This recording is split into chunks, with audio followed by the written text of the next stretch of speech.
you ever had to choose between like two different options and they're both either really, really good or they're both really crappy and you don't know which one to choose? I mean, that was me in the beginning of 2024. So I'm going to tell you that story, but first I want you to look at this Bible verse, Matthew 7, 9 through 11.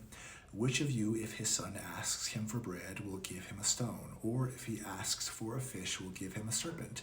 If you then, who are evil, know how to give good gifts to your children, how much more will your Father who is in heaven give good things to those who ask? Okay, it's the beginning of 2024, and I just got fired from my job as a fitness director.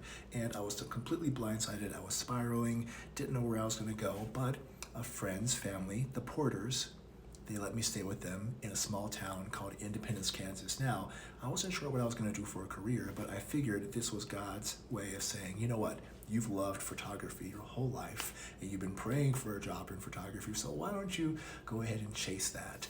And so I'm like, okay, this is a really sucky situation, but I'm going to start applying for jobs.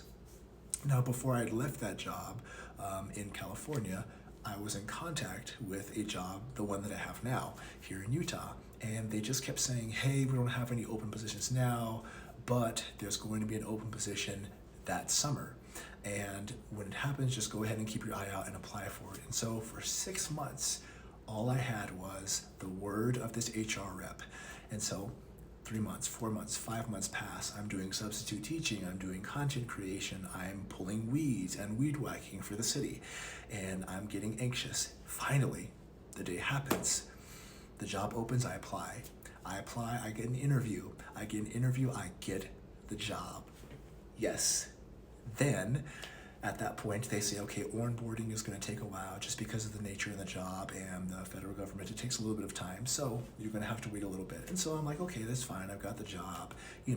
I'll just wait a little bit. But then I get an email, and another job that I had applied to recently opens. Now, you got to pump the brakes and realize this is a career transition for me. Before I got let go from my job in California, I had done fitness and health for 10 years. And that was the career that I was in. So it was just a God thing and totally a miracle and absurd, but incredible that I would even get one job opportunity for a company working as a photographer, let alone 2 opportunities and another opportunity to interview. So there's this other job that emails me and they want to interview me, and it's a job as a photographer and social media coordinator for the University of North Dakota in the Alumni Association in Grand Forks. And this was so alluring to me because I had lived in North Dakota for a while in the past and I was really familiar with that city. It was a bigger city. The job paid $10,000 more than the one in Utah. I had a friend of mine who was going to be moving there with the Air Force, and I was like, man, what the heck, what am I going to choose? So the first thing, after, kind of spiraling a little bit there too, I called my mom and she redirected me essentially to prayer. And so that's my first thing I would say. If you're weighing 2 different things, first, I want you to pray about it, and here's why. When you go back to that verse, you think about who God is and how much he knows about you and knows your heart. He knows the things you're chasing, and he knows where you can find the purest versions of those things. And this is what I mean. Sometimes I struggle with lust. I'm really looking for love and intimacy. God knows that's the purest version. He knows I'm shooting for love. And so he's going to say, you go there, trust me, because that is going to be the most pure version of what you're chasing. And similarly in this situation, maybe he knew that I was looking for stability. Maybe he knew, though, that I needed to learn self-control and in a smaller environment. I don't know. But when you pray, he's going to give you good things.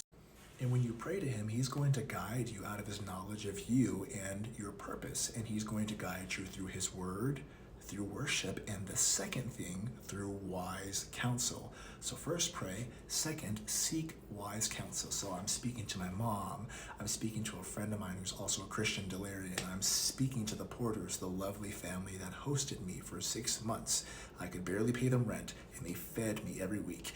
I'm speaking to all these people, and they know me, and they know God, and they're praying for me, and they're redirecting me to him, and they're helping me to do the third thing, which is weigh my pros and cons. Because oftentimes after you've spoken to someone, you're really able to distill down to the main reasons why you would choose either one. And then once you've done all that, you choose. You make your choice. because you've already prayed to God and asked Him to guide you in the right path.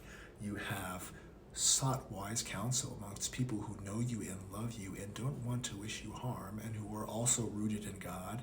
You've weighed your pros and cons, so you've distilled down to those main reasons, and now you've got to trust and choose and trust that God will be with you no matter what you choose, because God can redeem your mistakes, but following this sort of flow chart will make it easier to make the better choice in the future.